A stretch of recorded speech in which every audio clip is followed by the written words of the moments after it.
Hello, and welcome to Cardboard and Plastic. Today's video, I'm going to set this as a 10-card challenge to other people that watch this video. And what it is, I want you to pick 10 cards that shows how you evolved as a collector. So, like, along the way, what cards did you pick up that changed how you collect?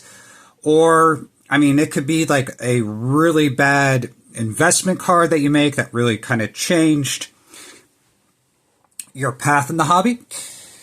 And this is going to be kind of my story from 2019 until now. So I'm going to begin. I'm going to cheat. Number one. So I couldn't just pick one of these cards. So I'm going to start when I was in the 90s collecting. And I pulled these two cards on the same day. Now, back in the 1990s, these cards were a big deal. I really should have just taken the money from the local card shop. When I pulled them in the shop there, he offered me quite a bit. I think like even Beckett values of these things were $50 to $100, maybe even more. But these cards I pulled, and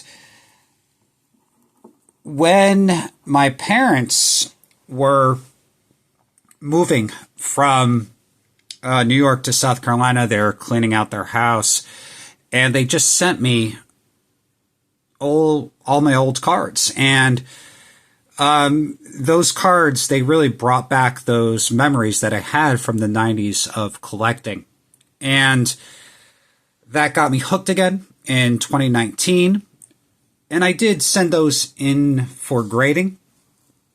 And that kind of is my next step in the hobby, is I sent those to PSA. And in the same order, for my first order, I was not grading for a while. I was just 2019, just like really excited, buying cards that I never thought that I would get as a kid. I bought like the 1992, the Beam Team Shaq card, which I now have. And really, I grew up in the 80s, right? So one of the dream cards I always wanted was a 1984 Flair Update Kirby Puckett. So I bought this card raw, and well, I got to show you the grade. And this is really kind of got me hooked on grading. So this card I bought in a lot. I think I bought the lot for like $100. And that card was in there. I couldn't believe what I saw. Actually, it really scared me, because that card, when I got it, they didn't really, it was just in a top loader without even a penny sleeve, and it was poking out of the top. I don't know how it didn't get damaged. But that card really, I mean, it's addicting. It got me hooked onto grading. And grading really took over how I thought of the hobby, right? So, but you couldn't grade with PSA forever. So I had a couple of orders, and then it was just like some of the orders were taking like over a year to get back. And there's a lot of other companies that started. So I used SGC, but even like SGC, they got like a 6-month backlog when they promised that they were going to do like 1 week turnarounds, right? So everything got crazy. And yes, this card has two stories here. So I started to get involved in NFTs, and I actually kind of broke even on those. I put a lot of money in. I got some money out. I still have tons of NFTs just sitting there. I don't know what to do. I'm just too lazy to go sell them or try to get the money out. And one of the things that you couldn't really buy product back in the 2021 era. And so one of the things I did is I went on Panini, and they had these baseball white sparkles. These are not licensed products. And I really sold a bunch of them, got my money back, and I got this one card. And this is a two-part story, because I pulled this. This is a beautiful card. It's a non-licensed card of Zach Allen. I am hoping that they're talking about him being traded. Please, Yankees, get Gallen. He's a great pitcher. But this is a 1/1 white sparkle. So 2 things about this. Number 1, I opened up a few things, and I wanted to get this graded, but I just wanted it encapsulated, right? So PSA, and I didn't really like modern cards with SGC. So I used HGA. Yes, I'm going to admit it. I used HGA for one order of 10 cards. And really, I don't mind. I mean, the label looks pretty good with this card here. And I'm always going to keep that in the slab as kind of a reminder of the grading hobby, how crazy it got, right? So that card got me into opening some product. I didn't really open that much.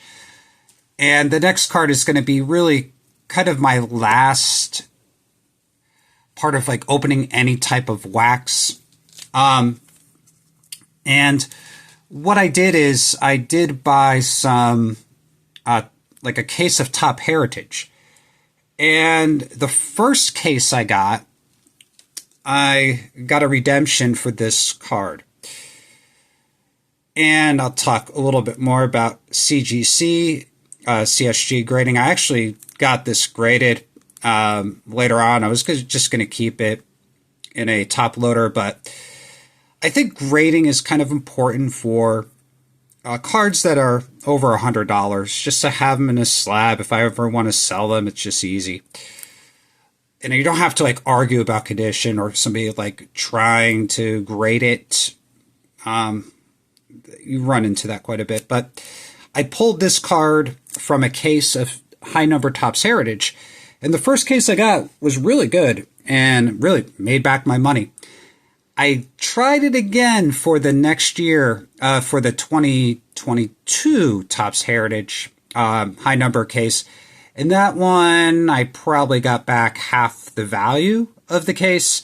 So really, I'm done even opening up a pack at this point, unless things really change in the hobby.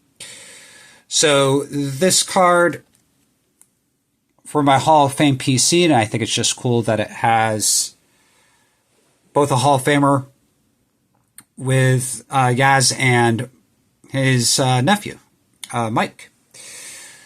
So CGC, and this is an older CSG slab, so I use them way too much. I think they were like $8-9 a card, and I was sending in crazy amount. And I'm more picky than other people. I have a lot of top pops on CSG, or now CGC, and cards like this, like I really, at this point, I don't think I would ever grade a card like this now in my hobby collecting. Maybe, I mean, if it's like beyond special, but I mean, there's like tens of thousands of these cards available right now. And the only thing that makes that card special is kind of the grade on the label. And there's a lot of really nice cards. Well, it's really hard to find that card centered like that. So I'm really just getting into top loaders now. And that is my current collecting there is just, I'll get into that in a little bit. Don't want to kind of go through the story too quickly. So I really was stuck in the 80s, maybe some of the 70s. I was buying a lot of cards I always wanted as a kid, like Robin Yount rookies, George Brett rookies from the 75. And I was kind of like in the 70s era, never really went back further than that. And then I was on Blowout Forums, and somebody was selling a lot of 1950 Bowman football cards.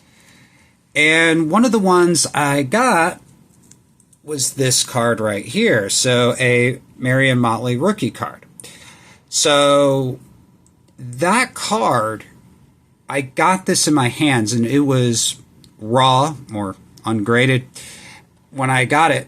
And just touching the card, looking at it, the colors, I really fell in love with the early Bowman cards, and I started to buy a lot of them.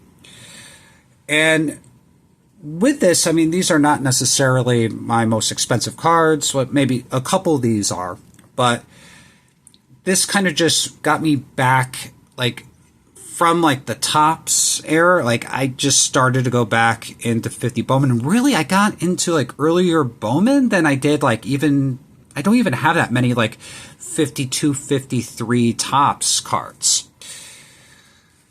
And I kind of just buy with opportunities, right? So somebody was selling a lot of these cards on, I think this was either Net 54 or Blowout, and this is one of the cards that was in the, actually there's two of the Slaughters.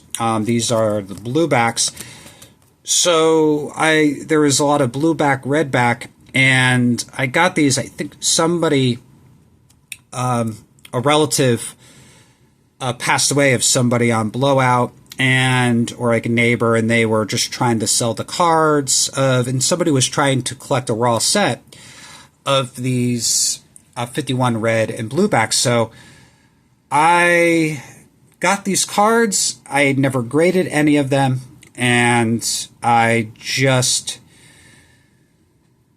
still have all of these in top loaders, and I'm trying to finish that set. So I'm getting pretty close. I think I have like 15 cards left with that set. So the person that passed away, yes, I will finish. I don't know who you are, but I will finish your goal of finishing that 51 and the red and the blue back set. So I got to get that Yogi Bear. That's the one big card that's gonna, I got to just spend $100 to $150 on that card.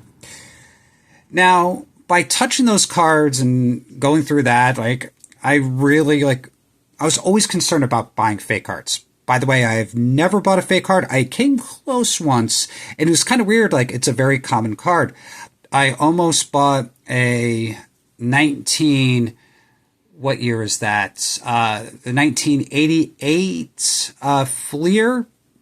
Michael Jordan, the I believe it's the All-Star card that he has, the one that he's dunking. And I bought one, and then it just didn't look right to me. And I messaged the seller, like, is this a real card? Because, like, I have these, and I'll compare it when I get it back.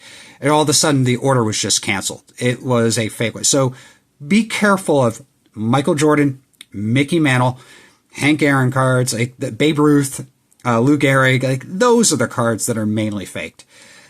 And I bought, this is one of the cards that I bought, the first big card I bought raw. By the way, it was just not this card. It was a lot of 1972 to 1973 Topps. And so, you know, like the first time you buy raw cards like this, like in this is a faked card.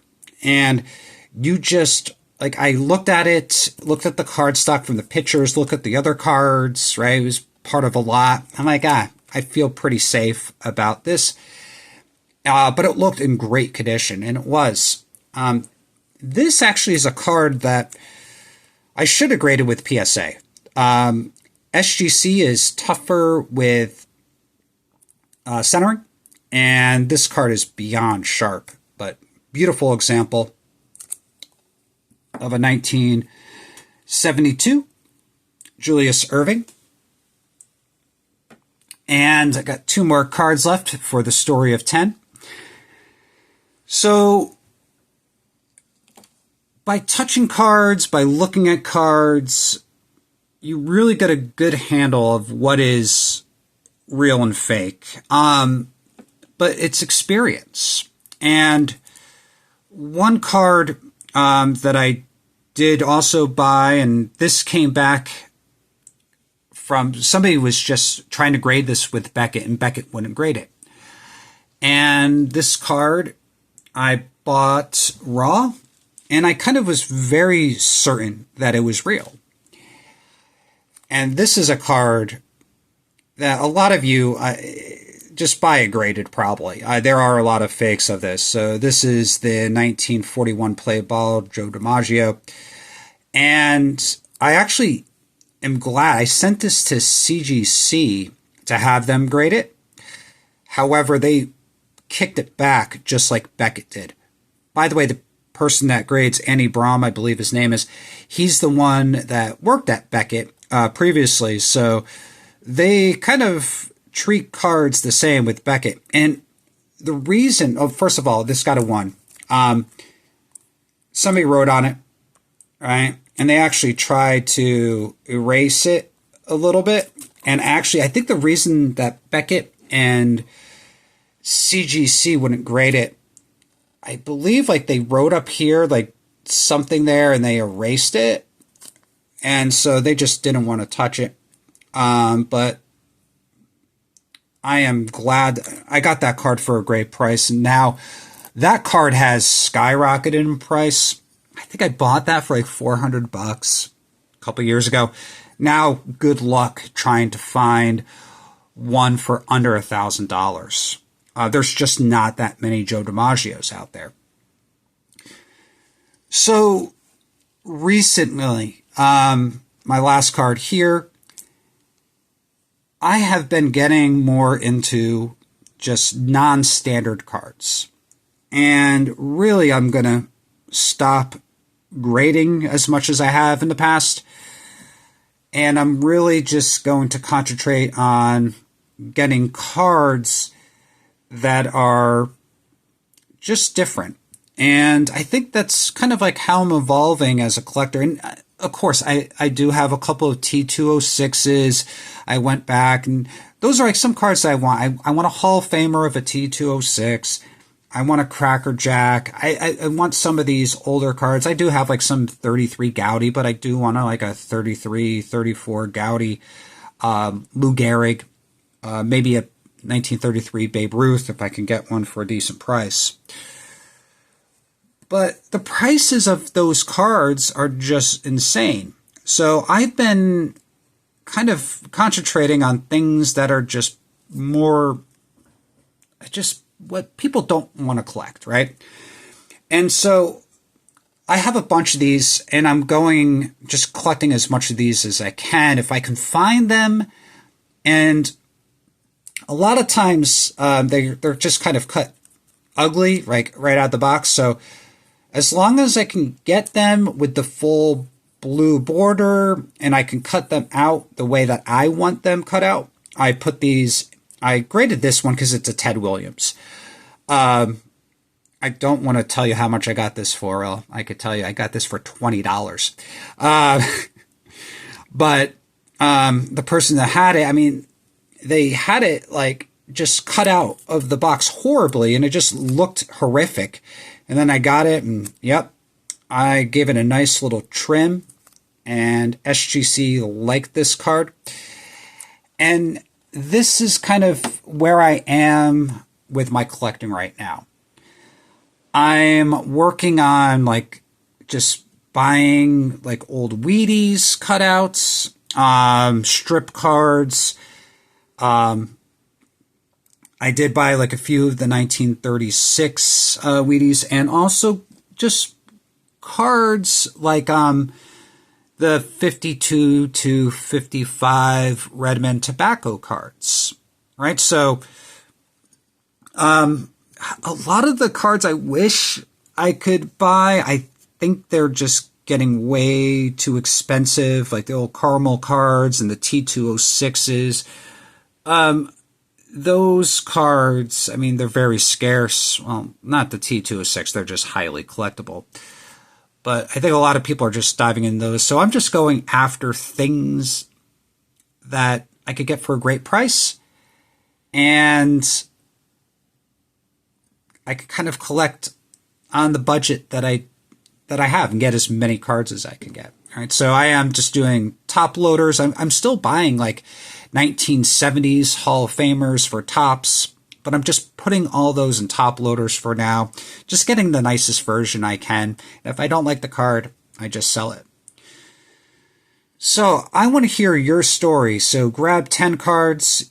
You can cheat like I did because I had those two as counting as one for the first one. And I just want to hear your collecting story. So again, as always, have a great day. Keep on collecting.